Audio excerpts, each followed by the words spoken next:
Hello les matheux, dans cette vidéo, je nous propose de revoir ensemble les distances. Alors, prêts à devenir des experts? C'est parti!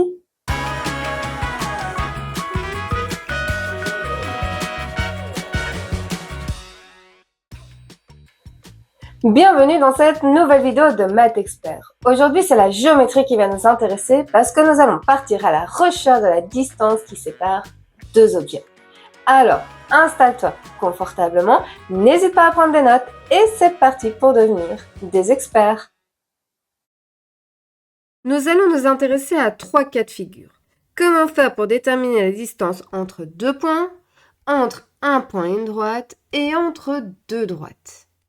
Mais attention, ces deux droites doivent être parallèles pour que la distance reste bien constante. Je reviendrai sur cette histoire plus tard. Mais avant d'explorer ces trois cas de figure, j'aimerais d'abord que nous soyons bien sur la même longueur d'onde. Quel est l'objectif lorsque nous cherchons la distance entre deux objets? Nous cherchons le chemin le plus court qui relie ces deux objets. Donc, lorsqu'on nous donne une distance, il s'agira toujours de la distance la plus courte. Maintenant que notre objectif est clair, nous pouvons nous lancer dans nos trois cas de figure de base. Et nous pouvons démarrer avec la distance entre deux points. Voici donc le point A et le point B. Pour connaître la distance qui les sépare, il nous suffit de tracer le segment qui les relie et de mesurer ce segment. Comme ce segment mesure 4 cm, la distance entre les points A et B est de 4 cm. Et cela se note DAB égale 4 cm. D pour distance et entre parenthèses, nous mettons les objets concernés. Comme A et B sont des points, nous les écrivons en majuscules. Ensuite, nous pouvons chercher la distance entre un point et une droite. Voici donc le point A et la droite B. Le chemin le plus court qui relie le point A à la droite B est un segment qui est perpendiculaire à la droite. Il part alors du point A vers un point de la droite B, tout en étant perpendiculaire à la droite B. Et comme ce segment mesure 4 cm, nous pouvons en conclure que la distance entre le point A et la droite B est de 4 cm. Et cela se note DAB égale 4 cm, avec cette fois-ci le B écrit en minuscule puisqu'il s'agit d'une droite. Majuscule pour un point, minuscule pour une droite. Et puis nous pouvons aussi vouloir connaître la distance entre deux droites à condition que ces droites soient parallèles. Pourquoi? Tout simplement parce que seules deux droites parallèles restent à la même distance l'une de l'autre. Leur distance reste constante. Voici donc la droite A et la droite B et elles sont parallèles. Pour connaître la distance qui les sépare, il suffit de tracer un segment perpendiculaire à ces deux droites, dont l'une des extrémités est un point de la droite A et l'autre extrémité est un point de la droite B. Peu importe où, du moment que ce segment est perpendiculaire. Peu importe où, puisque comme les droites A et B sont parallèles, tous les segments perpendiculaires à ces deux droites sont de même longueur. Et dans ce cas-ci, ils mesurent tous 4 cm.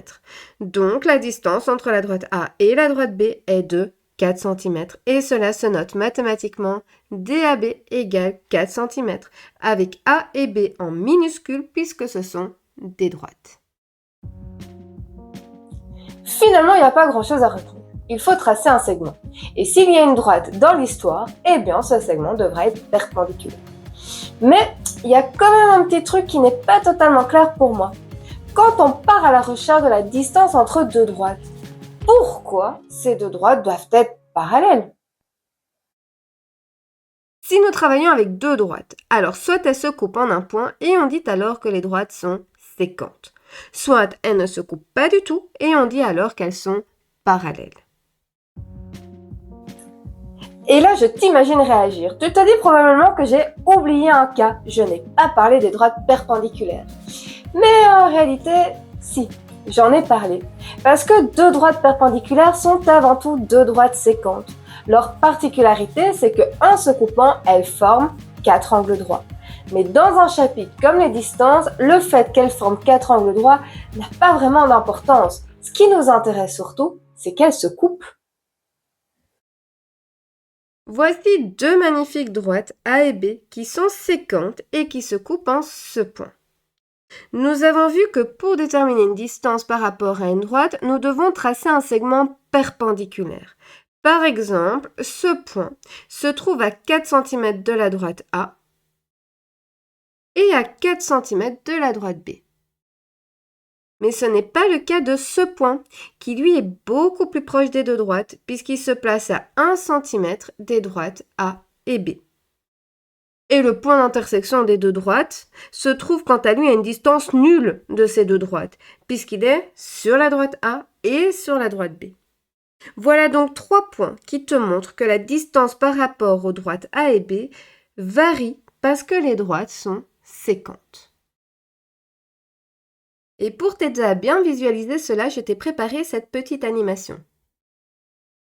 Nous pouvons facilement observer qu'en se déplaçant, ce point s'éloigne de plus en plus des deux droites, puisque la distance devient de plus en plus grande.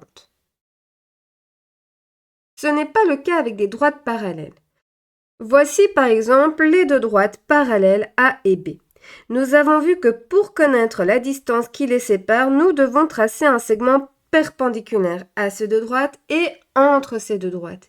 Et peu importe où, nous traçons le segment puisqu'il aura toujours la même longueur. Ici par exemple, ils mesurent tous 4 cm.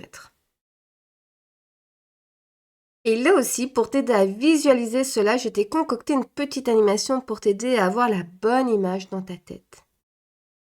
Nous pouvons très facilement observer que ce segment perpendiculaire situé entre les deux droites a une longueur constante de 4.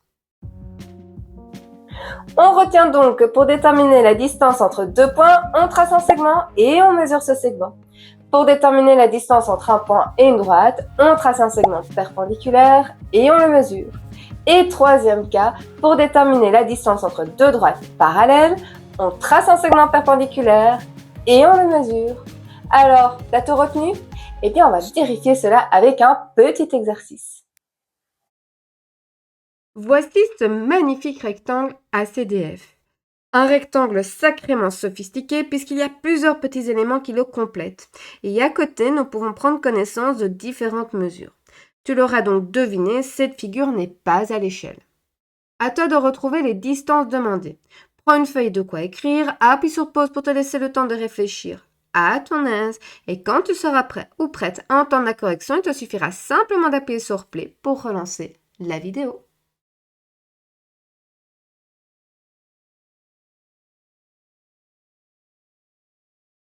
Pour commencer, on nous demande la distance entre les droites AF et CD. Comme elles sont parallèles, nous pouvons déterminer leur distance puisqu'elle sera constante. Pour ce faire, nous devons trouver un segment perpendiculaire à ces deux droites, ce qui est le cas du segment AC. Et dans l'énoncé, on nous précise que AC mesure 9, donc on peut en conclure que la distance entre la droite AF et la droite CD est de 9. Alors tu pourras observer également que nous n'avons pas mis d'unité de mesure, il n'y a pas de centimètres, de mètres, autre. Donc, on n'écrit pas d'unité de mesure. Dans ce cas-ci, dans cet exercice, on travaille sans unité de mesure et il n'y a aucun problème avec ça. Ensuite, on cherche la distance entre les droites AF et CE. Elles ne sont pas parallèles, donc on ne peut pas trouver la distance entre ces deux droites, elle n'est pas constante. Ensuite, on cherche la distance entre le point E et le point F. Et pour déterminer la distance entre deux points, il suffit de mesurer le segment qui relie ces deux points, donc le segment EF. On ne connaît pas la longueur de F. Par contre, on sait que AC mesure 9 et que BC mesure 2. FE a la même longueur que AB, qui s'obtient en faisant AC moins BC, donc 9 moins 2, 7. Le segment EF mesure 7, donc la distance entre les points E et F est de 7. Et pour terminer, nous cherchons la distance entre le point B et la droite FD. Pour déterminer la distance entre un point et une droite, nous devons partir à la recherche du segment perpendiculaire partant du point B jusqu'à un point de la droite FD. Et ce segment est le segment BE. Et dans l'énoncé, on nous précise que CD mesure 5. CD a exactement la même longueur que BE. Donc, on peut en conclure que la distance entre le point B et la droite FD s'élève à 5.